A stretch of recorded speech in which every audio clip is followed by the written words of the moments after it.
today to talk and celebrate the launch of Somewhere in Another Place. Where's my copy? I got my prop. Anyway, it's at the register there. The new book from Mike Voss. Mike's from Portland. He was a touring musician for many years, and his interest there, when his interest there began to wane, he started combining soundscapes and photographic and video imagery. Eventually, he acquired a 4x5 camera and began to both expand his photographic practice and pair his literary inspirations with an interest in magic realism, especially as it relates to the power of nature to sort of transcend time and place. Several artist residencies, including 2 here at Assets for Artists and in Iceland as well, allowed for exploration and travel into differing landscapes than the Pacific Northwest, and led to the creation of a body of work called Someday It's All Become, and a gallery exhibition, and ultimately the creation of this book with Buckman Publishing, which features 3 years of work from over 100 locations. Mike's process is a bit of a throwback, analog, in-camera, double exposures onto sheet film, no digital manipulation, which I think also contributes to the sense of his communing with nature and sort of wizard in his camera bag, turning these worlds into something only in the imagination, but made of very real and solid things like mountains and waterfalls and log cabins. Mike is going to show some of the images in this book, and then we're going to talk a little bit, and then I'll open it up to you all for questions, and then Mike will sign books. And he also has some broadsides that are really nice over there, 2-sided, that the publisher did. So here's Mike.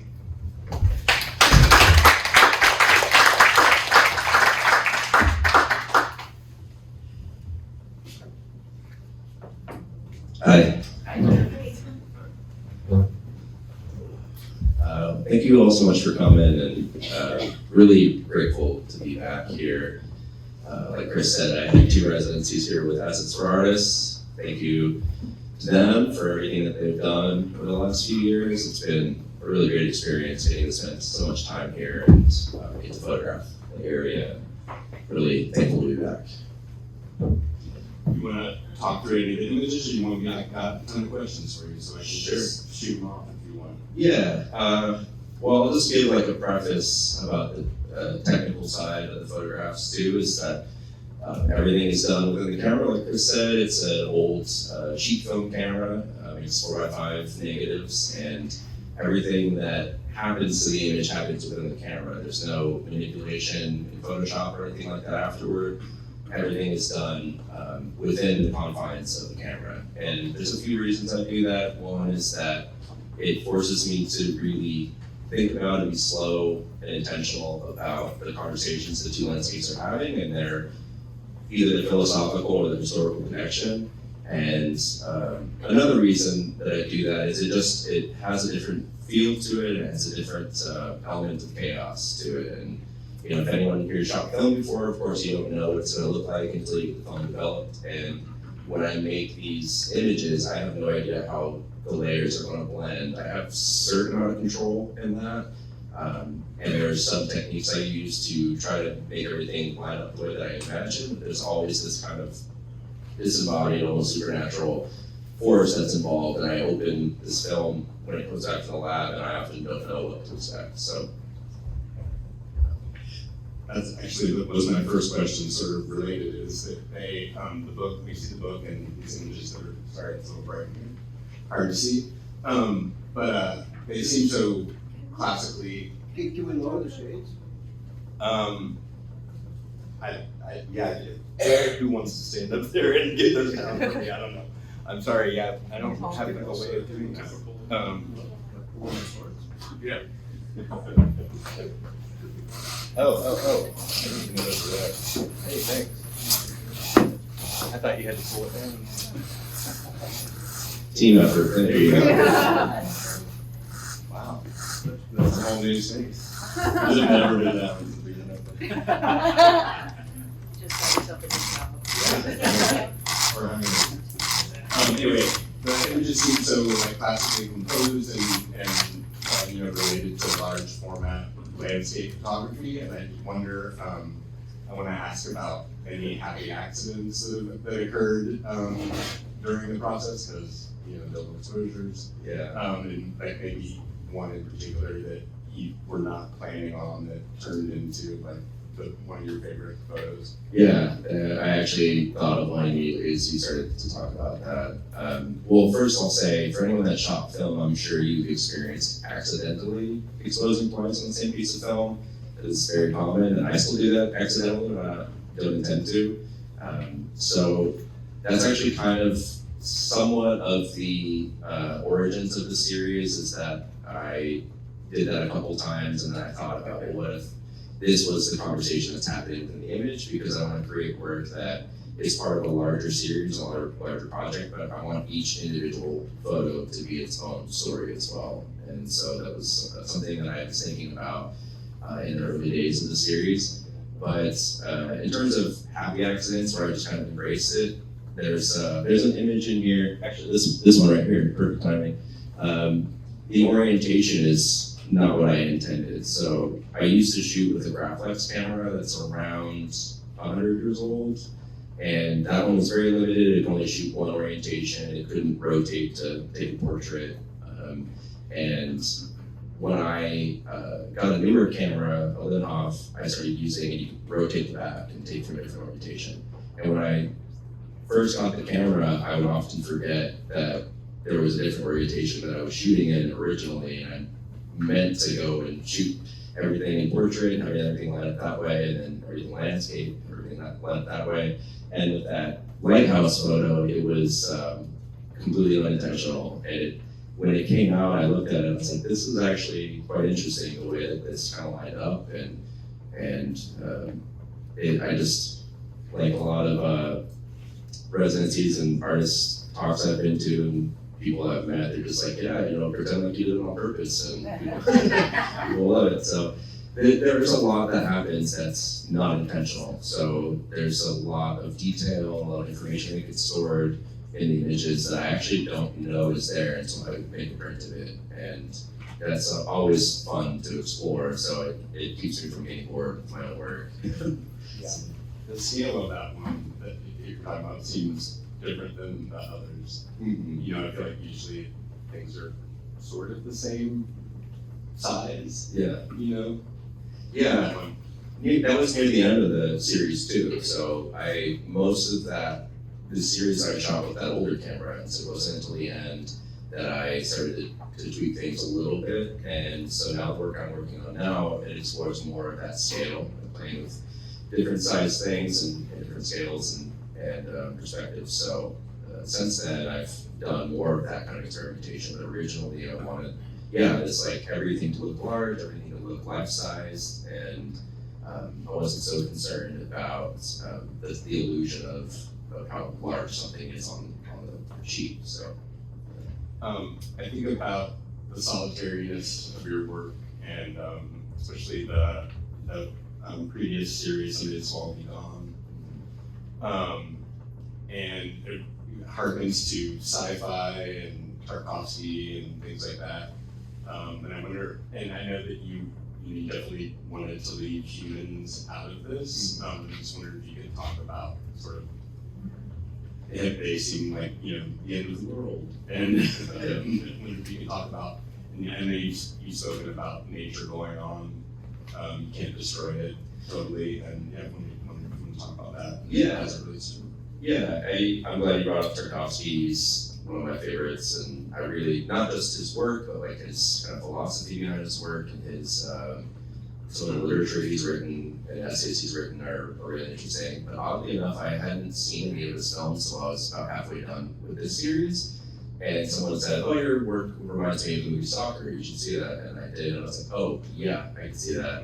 And incredible movie, incredible, and it really touched on something for me too, where I wanted to make work that was representative of the landscape, an honest landscape, but also there is an intentional kind of like philosophical or just more of a story to me to take from the work, because visually his work is incredible. It's beautiful to look at. It's like everything about it is so well made, but then also there are these like kind of underlying themes within his work that are just as important and something that's like really incredible to latch onto intellectually. So, but yeah, in that sense, I was really inspired early on from scientific writings. Like there's a book that I reference in the book, but here in Massachusetts is where Alan Weissman, I really liked his work a lot, and he wrote a book called The World Without Us, and that was an early inspiration for me because I read it and I thought about, well, there's real world examples of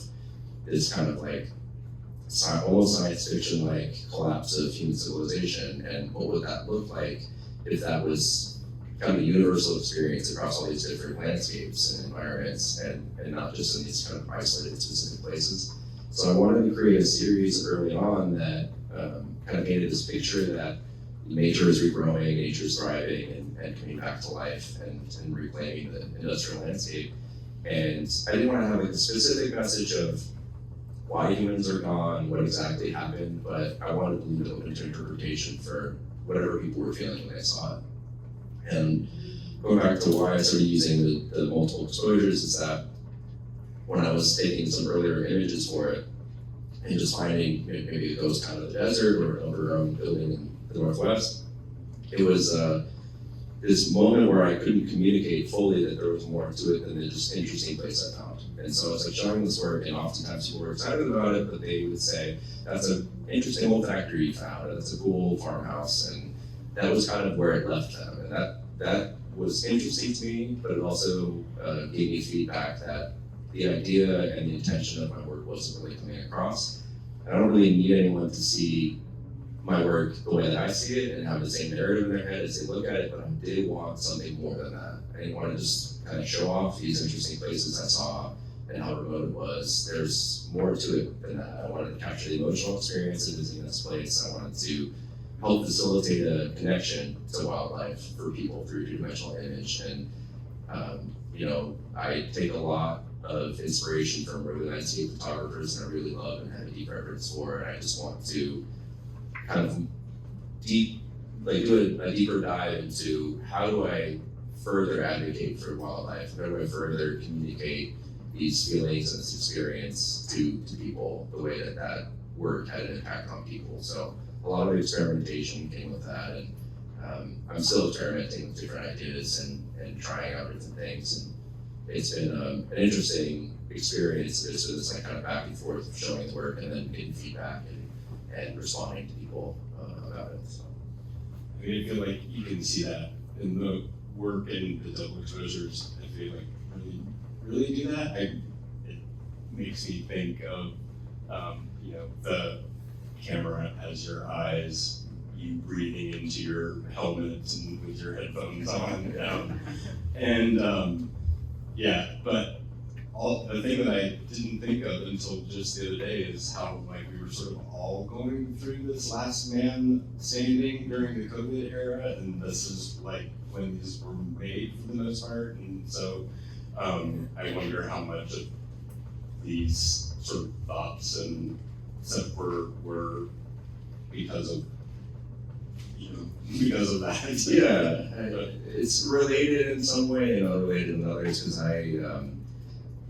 like writers, I take a lot of inspiration from literature, and writers, when they talk about their work, like, write what you know, it's kind of a standard thing I hear a lot. And so for me, it is the circumstances I find myself in to photograph these places. Some of them are very remote, going up to the Arctic or being out in the desert or something like that. And that's just something that I generally like to do with Seago anyway. I mean, I like to be alone in nature, and I have a lot of really great people in my life, but I also acknowledge that I'm sometimes a solitary person, and I like to be like alone in the woods for a month taking photographs. So it's already something that I was interested in and exploration that I wanted to do. And by exploring wildlife and experiencing it in this way that I view it more as a sanctuary, it helps me understand myself a lot more. And so this really was just a product of something that I was already interested in, already doing. And actually prior to, I used to be a musician full time. Sorry, that's up. Used to be a musician full time, and I came into photography kind of later. And I originally, when I used to tour with music, I almost didn't want to take photos when I was traveling, because I felt like I was kind of robbing my ability to remember this place and experience it fully because I didn't want to focus on photographing. And eventually I kind of came to find a better balance with that because some of the places I was in, they were so strange or so bizarre that I wanted to share with others and kind of communicate that experience. And, not having a lot of opportunities when I was young, as I got older and I could travel more was something that I wanted to share with other people too, because not everybody gets an opportunity to go to these places. And this was kind of my way of communicating that experience through this work. So it is about, even though my work doesn't involve humans in a way directly, there's nobody in it, there's so much about human connection in the work, and especially human to nature connection that's really important to me. And even though sometimes I present my work as something that's devoid of people, people are a very important part of it. Especially in the process too. There's like so many people I've met traveling that have helped me make this book. So Yeah, that was kind of one of the other things, just kind of knowing you from your residencies here, and how much you talk about them and the opportunities that they provided, and also how much travel is important to your work. I wonder if you could just talk about sort of like getting the residencies and how they work.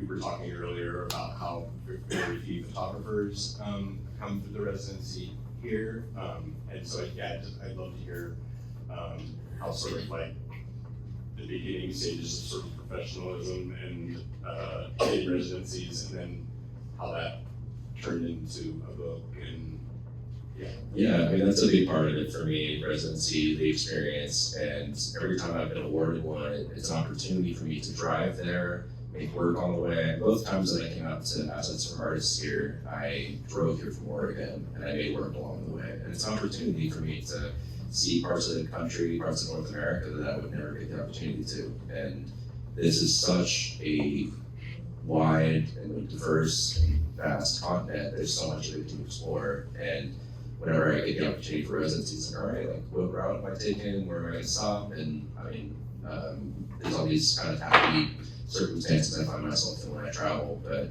residencies have been a huge part of my creative growth as an artist, because as a photographer who's self-taught, I didn't have access to formal education when I was younger, and I get to participate in residencies that, not just photographers, it's actually mostly just me.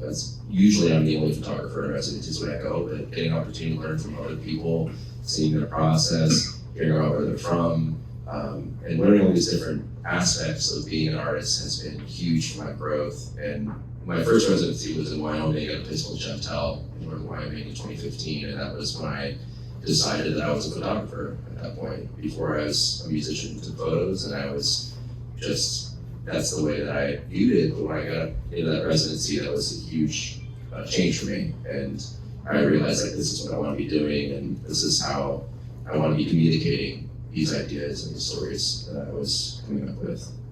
Because before I was doing that with music, I was writing music that was very narrative, very literal, and so now it's a huge part of my process is getting to participate in programs like this here, because it provides an opportunity to make new work, but it also provides an opportunity to explore new ideas and research and meet other people and hear how they make their work, and it's been huge for me.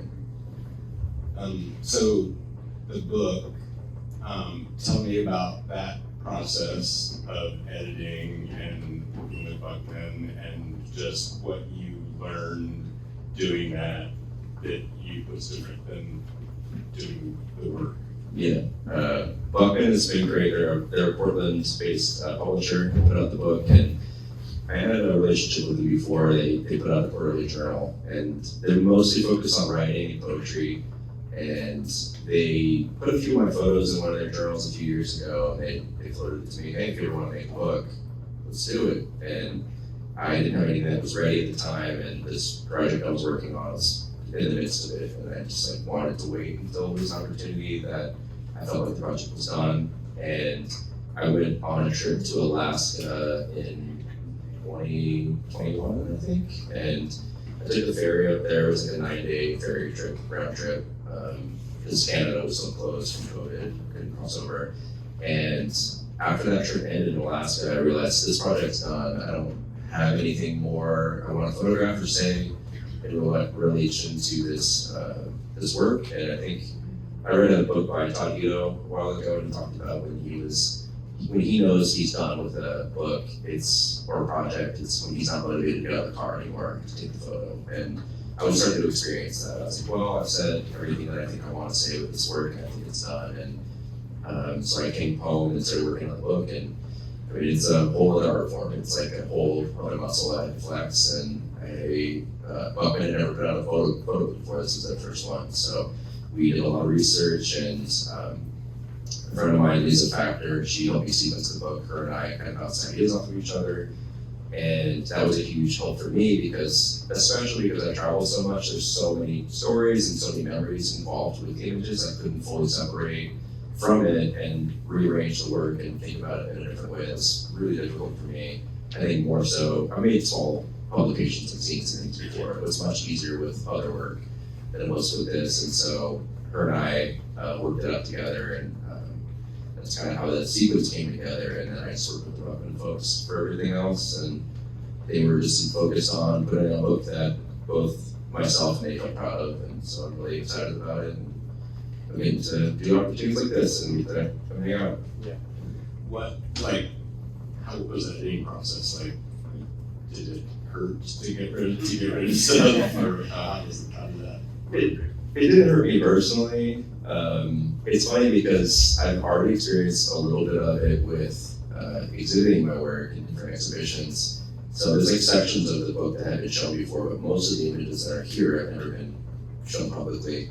And when I would show up publicly, there are images that I felt very strongly about. I thought they were really successful, and I thought they communicated an idea very clearly, but they were not always the favorites of people that came in. And the ones that I just kind of like, as a musician, I kind of think of them as like B images, they're like the B side of the hit. And it's not like I didn't like them, obviously they were being displayed, but people were much more drawn to the ones that I didn't think about, and I really didn't consider to be my most successful work. So I'd already experienced a little bit of that and came to terms with it. And I think once I make work, it leaves my control. It's just however people perceive it after that. And so when images were getting cut for the book, I knew that had to happen because there was around 150 images in there, and it just was too much. And so there were some tough decisions in there, and there was maybe only one or two that I really fought to keep in the book that we weren't in agreement on. But I'm glad that I did, because I think as individual images they're very successful, but they just didn't fit as well within the story of the whole book. So it is an art form that I have always been really interested in, making like a photo book. It's super involved and very complicated in a lot of ways. And I'm really grateful that I had that experience. And something I was thinking about too with the photo book is like, especially with photography, if I don't put limits on what I'm doing, there's too many creative directions I could go in, and it's overwhelming. So shooting with my 4x5 camera, using the same methods, and photographing similar landscapes, that was easier for me to work creatively within those restrictions than it was to branch out all these directions. And it felt the same with the photo book. I thought that I just had to come in with like a uniform idea and work creatively within that. When you did the prints in the show, you talked about sort of being able to be sucked in because they were big. I wonder, what do you see as the sort of like the best part of the book in terms of like what that experience, what it gives to the viewer? Yeah, I mean, I just think the physicality of it. I mean, I'm a huge fan of books in general, and I just love the medium, and I love the experience, and it feels tangible at that point. It feels like a real thing. It doesn't feel like an image on a screen, and I think that there's like a reason that things have worked for so long the way that they do is because the way that people interact with it.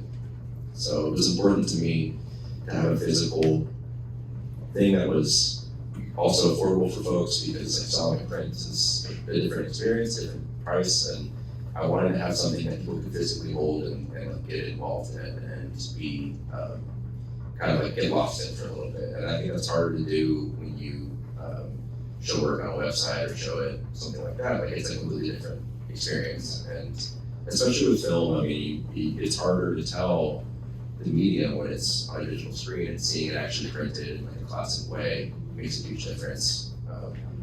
And I just like making things with my hands. I think that's one reason why I was resistant to be a photographer for so long, because I wanted to be really slow and intentional and craft something physically. And like shooting with a manual camera, that you do have that experience. You really have to work for it, and it feels like a mix of mediums. It feels like printmaking sometimes. Sometimes it feels like painting, and it's not just pointing a camera at something and shooting. It's a lot more involved in that, and that's why I really love doing it.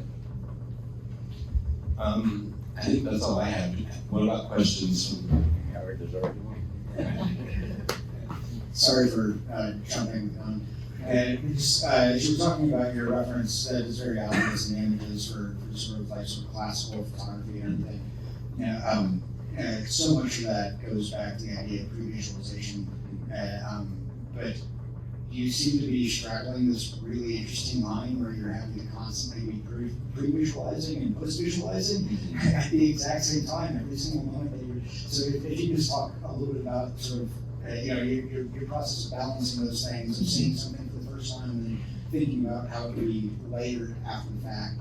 Yeah, I'm glad you asked about that, because a lot of this is, I see this as a collaboration between myself, my camera, and the landscape, and oftentimes I start to think about if I find an interesting place I want to photograph, I think about potentially what conversation would this landscape be having with another, and some of that is by chance, and that's very intentional, and I do some research, but there's a lot of thought that goes into each individual layer. It's not something that I can just make in the same day sometimes. And so like the longest second exposure I made for an image was 2 years. So I shot the first image on the film, and I just saved that film and didn't do anything with it. And then 2 years later, I found the place that I felt it was communicating with. And it's weirdly enough, and this was not intentional, it was both times when I came out here for my residency. So in 2022, I made some images in Wyoming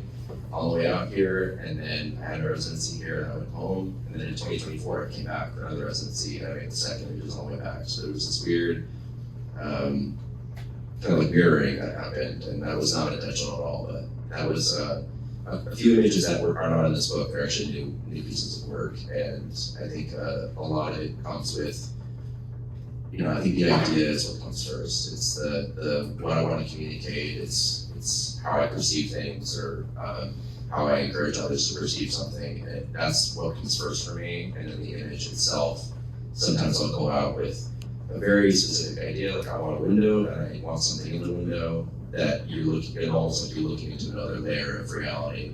Or other times, there's just a moment where I find a place and it just speaks to me, and there's something about it that I feel a certain way about it, and then there's another second location that I feel like connects to it. So it gets complicated. I mean, it's a hard thing to articulate, because a lot of the times I just go with my gut and I just think this is gonna work. This feels right. But there's a lot of homage I pay to the literature that I read. There's a list of books that I was reading during the time when I was making this work that I feel is relevant to the work itself. And there's a lot of photographers I really like. I'm a big fan of photography, but I don't find a lot of inspiration from it. But a person I really like is Joel Sternfeld. I really like his work a lot, and especially his work that seems to capture almost like this kind of sinister underlying undercurrent in some of the images that he made across the US. And there's something about that feeling that I really want to infuse in my work. I want people to feel some kind of way seeing it. It doesn't have to be the way that I intended, but as long as they feel something looking at it, that's important to me. So. Maybe I'm pretty loud. Maybe a mundane technical question, but what kind of considerations did you have with exposure when contemplating how different layers might interact in the final product? I'm glad you asked a technical question. I don't normally talk about it because I think people aren't very interested unless they ask, so I'm glad that you did. But there's a lot of thought that needs to go into where shadows lie, where the sun is, and it's a different kind of consideration in closing just that single exposure. I mean, it's like there's some of that involved, but it's when I go out and shoot, I'm very intentional. Like, this is meant to be paired with something else. This isn't just a single exposure I shot that I'm gonna later figure out if I'll use. So I have to really think about, what f-stop I'm using, how long it was exposed for, how shallow the depth of field is, and everything. That's something that I keep in my head oftentimes. But with the dual exposures, the second image comes out more of the shadows of the original. So that's something I consider a lot. So if there's a big negative space in the first image, that's going to be the space where the second image appears. And so I have to think about the considerations of what's going to appear in that negative space. Is that what I intended? Is that where I want the action to be? So it's almost kind of this, it's like this decision-making process where I kind of have to consult with myself. Like, is this really like the way that I need to do it? And I'm glad I'm alone a lot of the time when I photograph because I talk to myself a lot. Okay, like, if I go here and I do this and do that. So yeah, there's a lot of consideration for shadows, sun, textures, color, that all stays with me. And in terms of the technical side too, I don't keep detailed notes of the first layer. I'll just write like mountain or boat, and I'll maybe write the state that it was in, but I just have to trust myself and infuse myself with the memory of that image. And with my 4x5 camera, for those that aren't familiar, you can look through the back of the camera through the glass, and you can see what the camera sees through the ground glass. And so I'll just try to burn that image into my head as much as I can, because if I take too many detailed notes or if I take a photo on my cell phone, it just will get lost in my brain. And I attribute it to a similar experience of a time before cell phones, for those of us that remember that you just remembered everyone's phone number. You could just call up your friend, you could call up your family member, and in this day and age, like, I can maybe remember one or two people's phone numbers, and that's basically it. And I think it's because I trust my phone too much, and if I trust my brain in this sense, it works out. So far, we'll see what happens. I apologize if you already said this in your thing, but how much time do you think you spend on one piece from the beginning to the end? It really, you get more. Oh, and would it be different for like each image?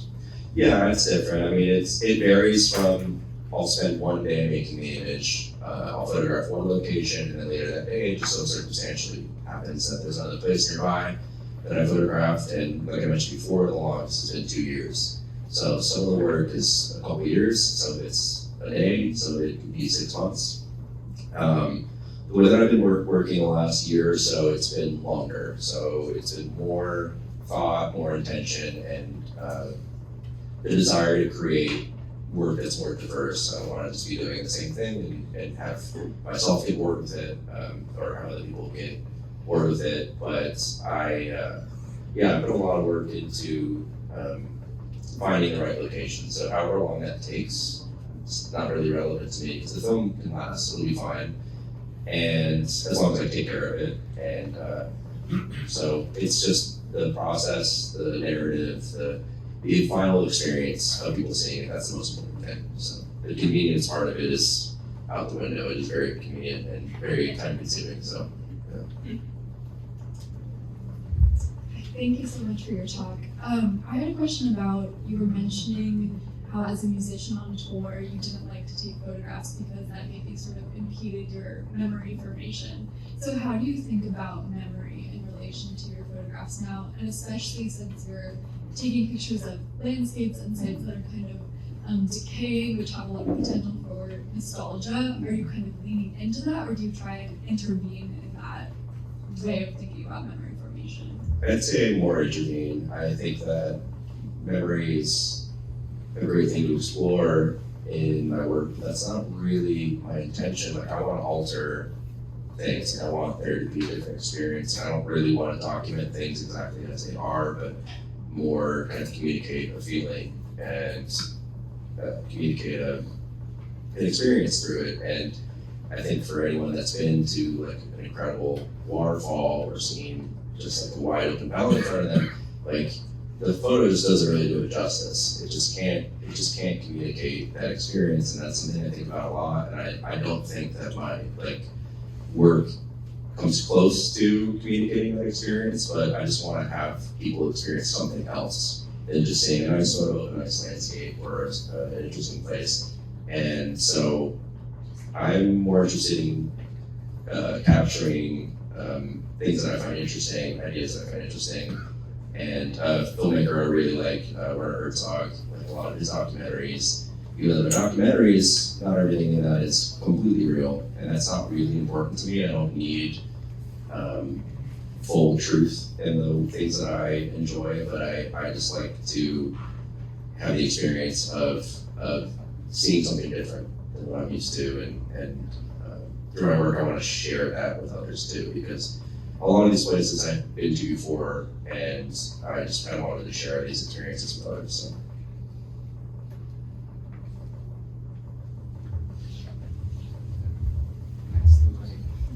Thank you so much for your talk. I'm curious about these two titles. I'm a bit confused about which one's going to talk, but somewhere in another place. And then, I'm just curious about like that place. Is that a place in time? Is that a place in the here and now? Like, how do you see the temporality of that place? If we had more time, I'd ask you what you thought that. But for me, I think. So the name actually changed during the course of the series. It was originally called Someday This Will All Be Gone. Sorry, yeah. Yeah, and I wanted to think about this world of regrowth and regeneration and redemption for nature. And that was important to me originally to try to communicate that idea. And then over the course of making the work and meeting so many different people and having all these different experiences, the idea and the story for that changed for me. I didn't think that the title really reflected that anymore. And it wasn't really until I started working with my friend Lisa, who I sequenced the book with, and she asked me, so what are you going to call this now? And I looked at her and I was like, what are you talking about? It's always been called this. And she's like, well, it doesn't really reflect that anymore. This is something else.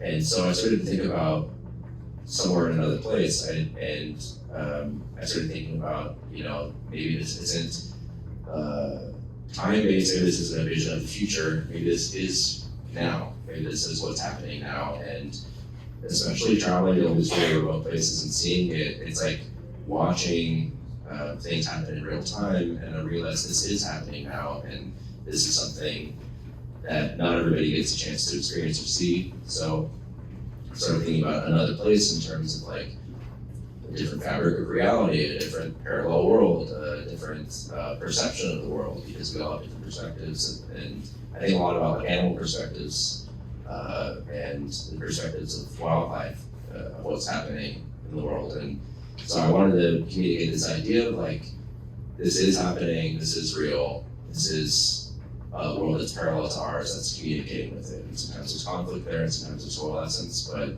I didn't want to talk about this thing that maybe exists or maybe will exist someday, but things that are happening now. And I thought that would be more an experience for the viewer to think about, okay, this is happening, and this is a story that I'm getting involved in and being immersed in. So. I could probably start. Hey Mike, thanks for taking that question. As a creative process overall, as an artist, when you get so enveloped in such a deep and specific process like this was, do you sort of put blinders on to other creative outlets and other creative directions for your work, or do you bounce back and forth? Yeah, I'd say I still enjoy looking at other people's work, and I think about, like I mentioned before, literature is a huge part of my process. So I'll be reading a lot when I'm traveling, and I always have books with me, and there's always references to literature in my work. And so I think some of that is inspirational.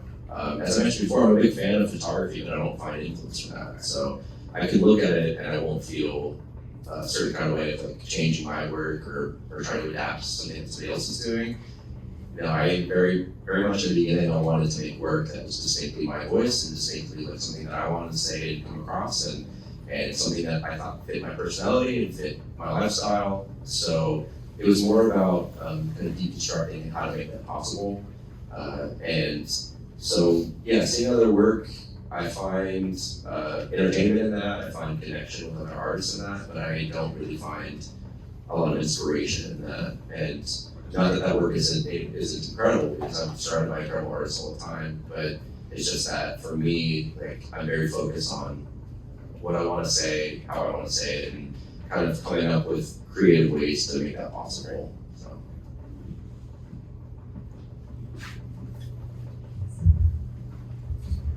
Hi, thanks so much for your talk.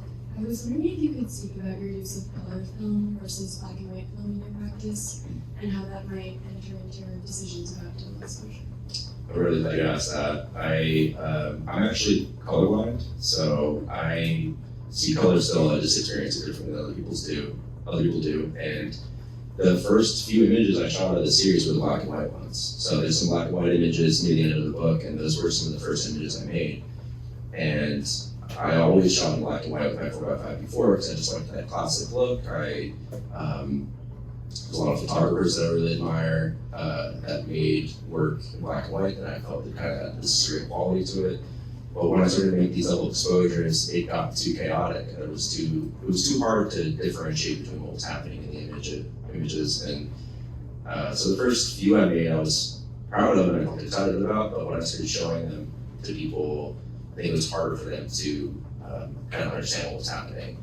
And actually, one of the labs and a studio that I work with in Portland, there was a guy there named Lincoln, and he was the one that was like, "Yeah, this is great work. I'd love to see more color work. Do you ever make color work?" And I said no, because whenever I did make color work, especially when I was first learning how to photograph and shoot digitally, people would be like, "Why did you make the sky purple?" And and I'm like, "Oh, dang it, I can't see it." So I really liked black and white because it wasn't a reliance on color. Photography I think it's pretty easy to focus on like deep saturation and have that carry the image. And so I really was drawn back to black and white because of that. But then when I started making the color images, I just thought that it was more successfully communicating with people what was happening. People were connecting to it more deeply. They had a lot of feedback about what was going on, and that it just to me said that was the direction I needed to go in.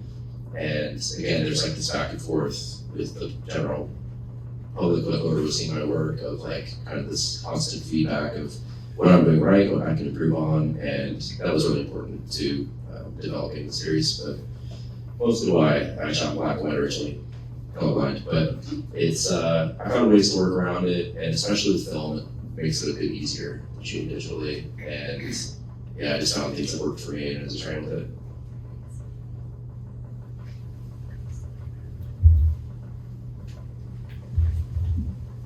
Hi, I'm curious about your layering and storage processes, if any of the layers are stored separately, and if you also store any failed projects as well, what you do with that.